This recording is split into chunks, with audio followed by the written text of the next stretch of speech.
J'espère que vous allez bien. Moi, de mon côté, ça va par la grâce de Dieu. Je remercie tous ceux-là qui réagissent à mes différentes vidéos, tous ceux-là qui s'abonnent, qui likent les vidéos. Merci beaucoup. Franchement, sans vous, je n'aurais pas le courage de continuer à faire ce que je fais. Ceux-là qui regardent les vidéos sans pouvoir autant partager, liker et s'abonner, s'il vous plaît les gars, abonnez-vous. Comme ça, moi aussi, ça va venir de mon côté. Donc, nouvelle vidéo sur la lettre motivation. Nouvelle vidéo sur la lettre motivation, comme promis. J'avais promis de vous faire une vidéo sur la lettre motivation qui est un élément incontournable, voire important dans la procédure Campus France. Donc, on va en parler dans cette vidéo dans la suite. Allez, jingle.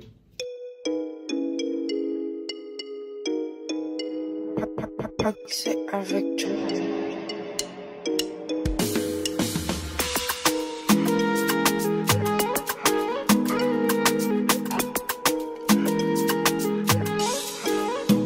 I woke up in a sweat today.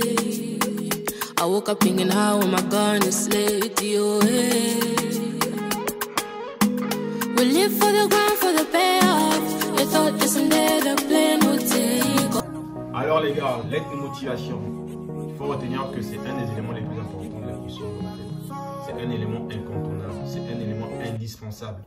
C'est l'élément en fait, je dirais pas que c'est si vous faites une belle lettre de motivation, mais obligatoirement accepté, c'est pas le cas. Mais c'est un élément qu'il ne faut pas négliger parce que c'est un élément important dans la procédure.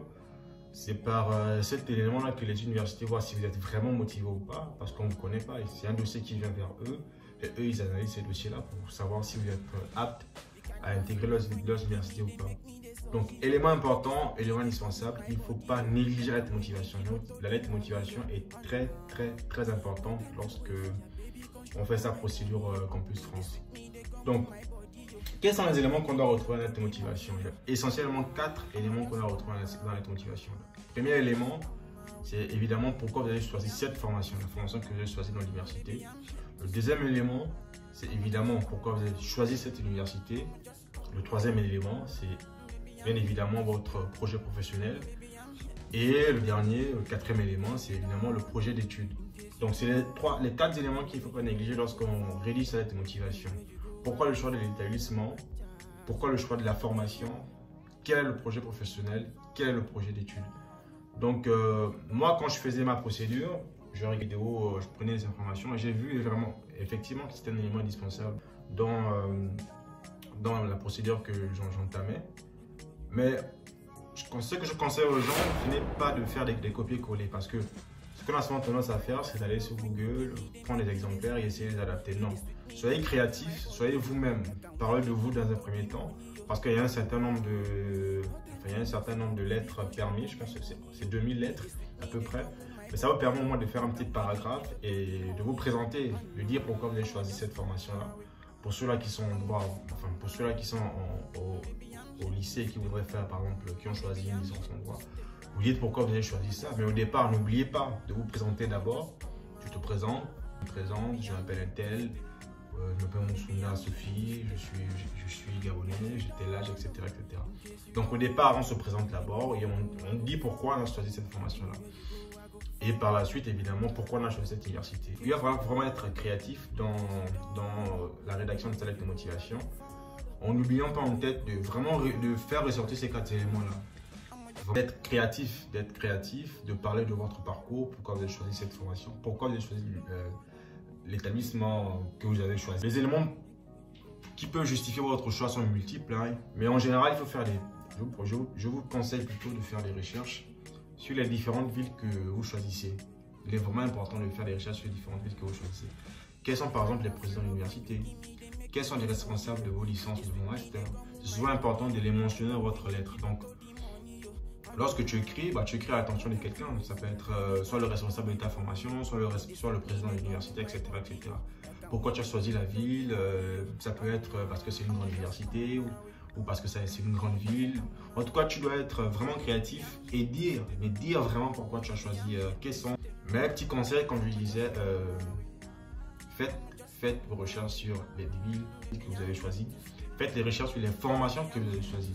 Parce qu'il est important qu'il puisse y avoir un cheminement dans ton parcours d'études, quoi.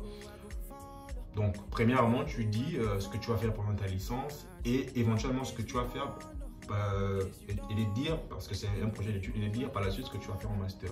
Donc c'est vraiment important de décrire son parcours d'études qui va aboutir au parcours, enfin au projet professionnel. C'est parce que tu vas avoir un parcours d'études et à la fin, tu dis ce que tu vas devenir. Mais il est aussi important, ça je le conseille de le faire, de vérifier, quand vous décrivez votre projet d'études, de vérifier que les masters que vous allez faire par la suite sont bien dans les universités que vous avez choisies. S'ils ne sont pas, choisissez au moins un master, hein, peu importe, mais qui est dans l'université au moins, pour qu'on puisse voir le cheminement. C'est-à-dire qu'après ta licence, tu dis qu'après ma licence, tu comptes intégrer tel master. Et ce master-là, éventuellement, est bien dans l'université là. Donc, au moins, on va voir, ils verront un parcours, prédéterminé. Et les formations que tu as choisies, toutes les formations que tu as choisies et que tu comptes choisir par le futur, est bien dans l'université dont tu as fait le choix. Donc, cette recherche sur les villes que vous choisissez, qui est le maire par exemple, qui est le président de l'université. Donc, c'était un petit peu ça. Je tenais à faire ça, à rappeler ces éléments-là, à relire vos lettres pour ne pas commettre de fautes. Si vous sentez que vous n'êtes pas sûr, copiez votre texte et allez sur Google. Il y a une application Reverso, c'est Reverso orthographe. Donc tu copies le texte, tu colles ça sur Reverso orthographe et tu verras s'il y a des fautes ou pas. Donc c'était un petit peu ça la famille. J'espère que vous avez aimé la vidéo. Abonnez-vous à la chaîne, ça m'aidera à de nouvelles vidéos, à vous informer. Et on se dit à la prochaine pour une prochaine vidéo. Allez, ciao!